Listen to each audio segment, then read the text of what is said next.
Why science so biom inti andra me dropi audio bi ana subin MP dropping secret, in fact, or reveal secrets of some of the things happening in the party MPP.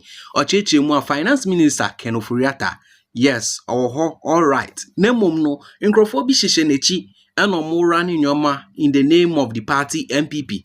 Omo eno mo bo party ni fam. Out of war, menemo ka say after so the nsamba betu dwa no NDC Omu chairman, our friend Asiedu Nketia, ono so ba kasa esisu paying say some of the MPP members na kasa no omusu Efred John Dramani Mahama say omrambe rescue omo na adofo ehonsem ena eba betie our platform way so na answer be kwaye nsem no make us ye new viewer na on subscribe ya me also be subscribe like it share watching na share video no ne afoforo so into me enhwe bi inti on an interview bi a circulate wo internet no so no wotie nsem a eye party chairman NDC party chairman Asiedu Nketia editu jana na so patche say MPP for bebre na no esu say John Dramani Mahama emrambe rescue omo na eye President Kufuado ene ne nkrofo no omu mi omo mene out of war yentie nsem we Asiedu Nketia de tu ja prior to nsem a subin MP Ediba betu ja nema mi hu adwenche e wo comment ni mu. I want us to talk about what critics believe that the return of the NDC could be the return of some people who feel that they didn't have their time to get their share of the national kitty. That is completely wrong. Because Ghanaians, even inside MPP, they are saying that what is happening cannot pass for any good governance at all. And that is why a lot of MPP people are clamoring for the return of President John Dramani Mahama.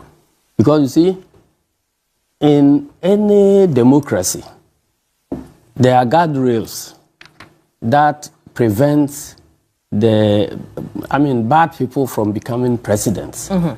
You know, the party system, primary system, and many, many other things, which will guide and block the way for wrong people from becoming president. But there are times when wrong people, once a while, a wrong person can sneak through. And when that wrong person sneaks through, democracy-loving people in the country come together, both from within his party and outside his party, to make sure he leaves office so that the system can be reset. Where we are, it is not about NDC MPP anymore, because many people within MPP themselves are saying that this is not good governance. Is there a plan, you know, as far as your party is concerned, to ensure that what we have just spoken about does not happen within your party, within your time, should you come back in 2024?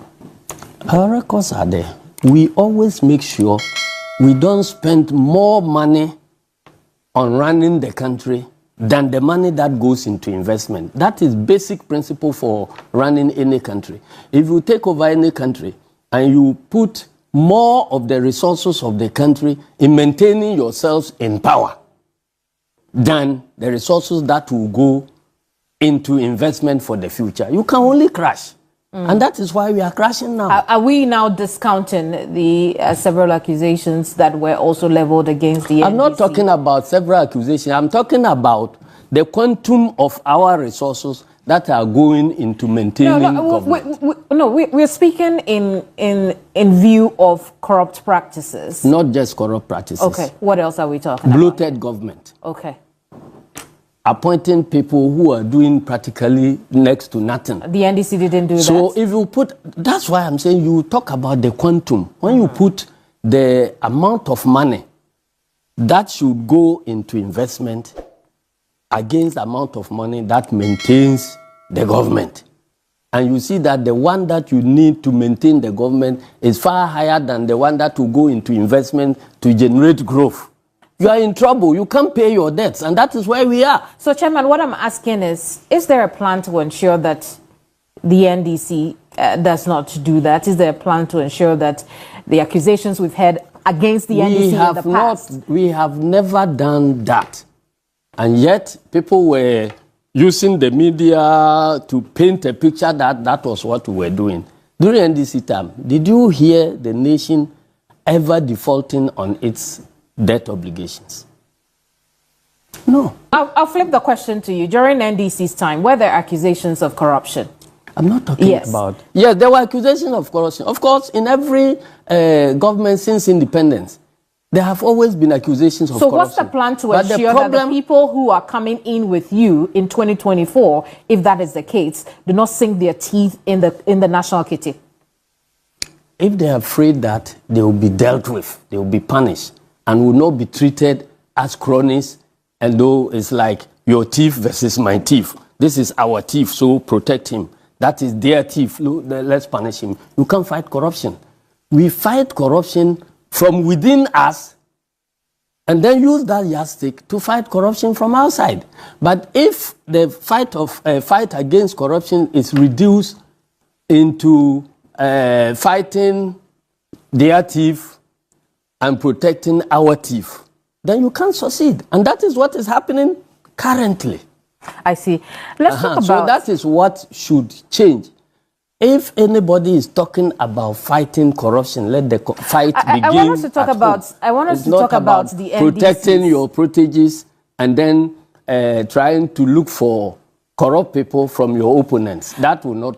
Let's talk about the NDC's seeming interest in Dr. Bawumia as candidate for the NPP, and seeming disinterest rather. As you know, the candidate for the NPP. It would seem that the NDC is afraid of Dr. Bawumia on the ticket of the NPP.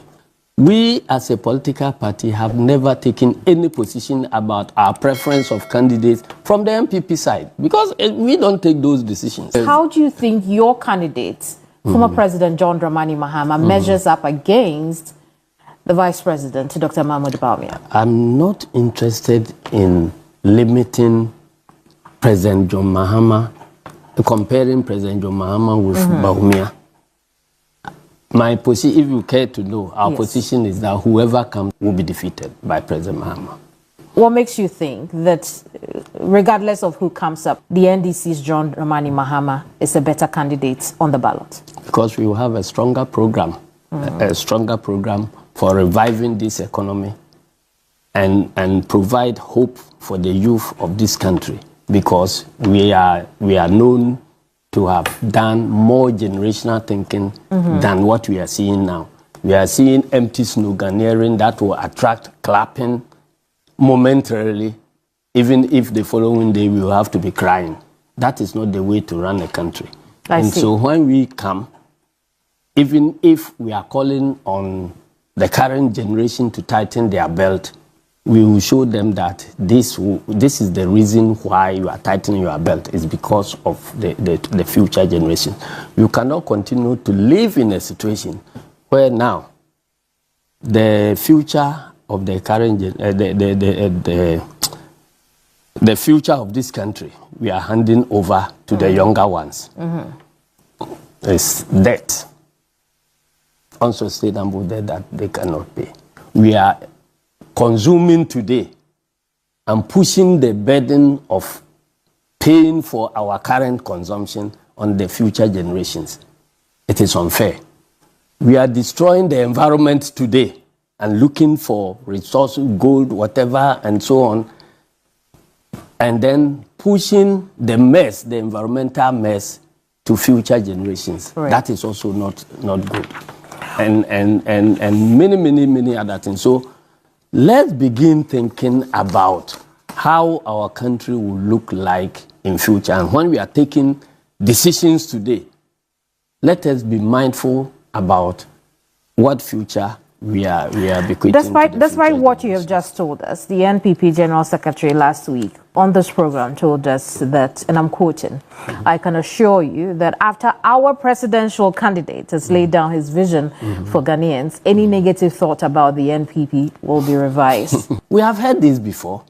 His predecessor told us that by the end of their first term, we will be importing youth from other countries to come and work here because we will run short of labor. John Boadu is on record to have said it.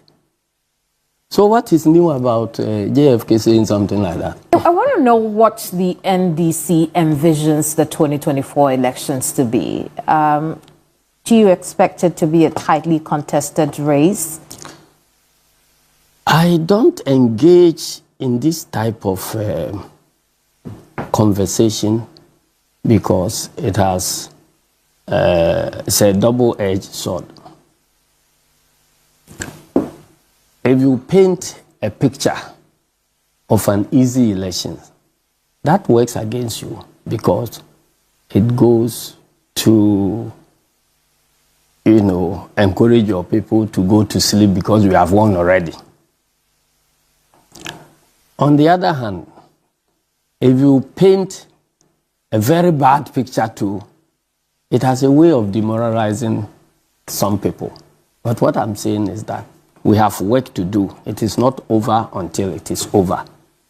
So let everybody put in their best effort, and then we will win come January 2025. What do you have to say to analysts who have measured, based on their predictions, that Dr. Bawumia will be on the ticket of the NPP, with John Dramani Mahama on the NDC? The 2024 elections could go into a round-off.